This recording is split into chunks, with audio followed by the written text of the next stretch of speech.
I really don't think we're getting a fair shake of the stick. I mean, one of the charges is related to an alleged payment to Roberto Mancini. Chelsea, who got in before FFP, 5 years before us, and then started pulling up the drawbridge, they spent 160 million sacking managers, but we're not allowed to pay our manager a little bit extra because we're not allowed to spend money that has been put into the club, just like Roman Abramovich did. That doesn't make any sense, Joe. That's not the allegation that's being made against you. Whataboutery isn't an answer. They've paid managers off, and what you are being alleged is you had a parallel contract.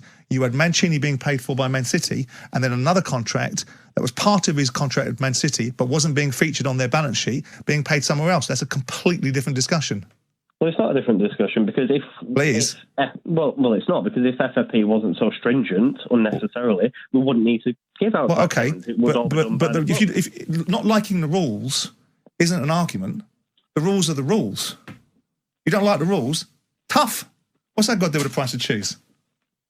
Well, it's got everything to do with it. No, it hasn't. They're the rules. Well, it has, because it shows how everything is a cartel. The Premier League would love it if they had 4 teams competing for the title every single year and everyone else just has to suck it. Well, that's a ridiculous observation. Why do you think that?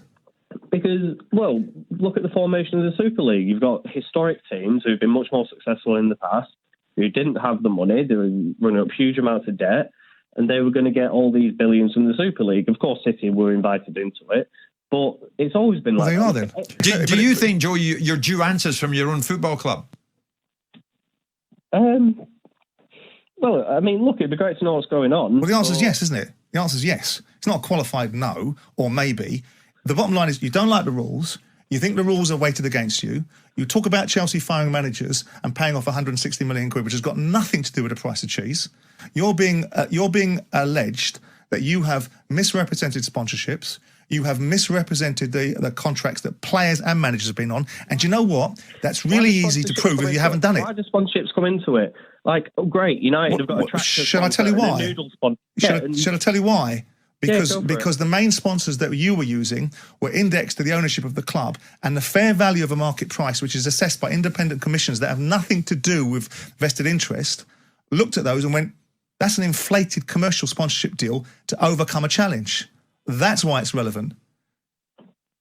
Well, it's not relevant because if... Not to you, it's not, because you don't like it. Well, if we was allowed to spend the money that we were... But that's not how it works.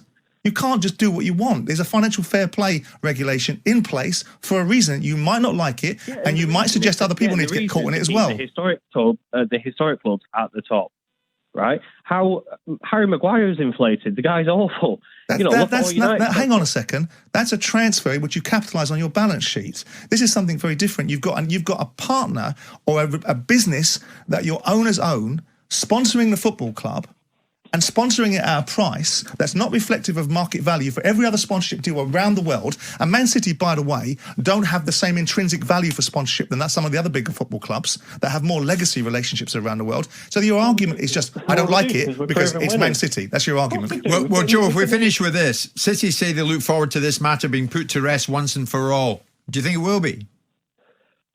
I hope so. And... you know, if we are exonerated like we were through CAS... No, you weren't. You weren't exonerated. You got a £10 million fine, and you got around it by time bars. You weren't exonerated.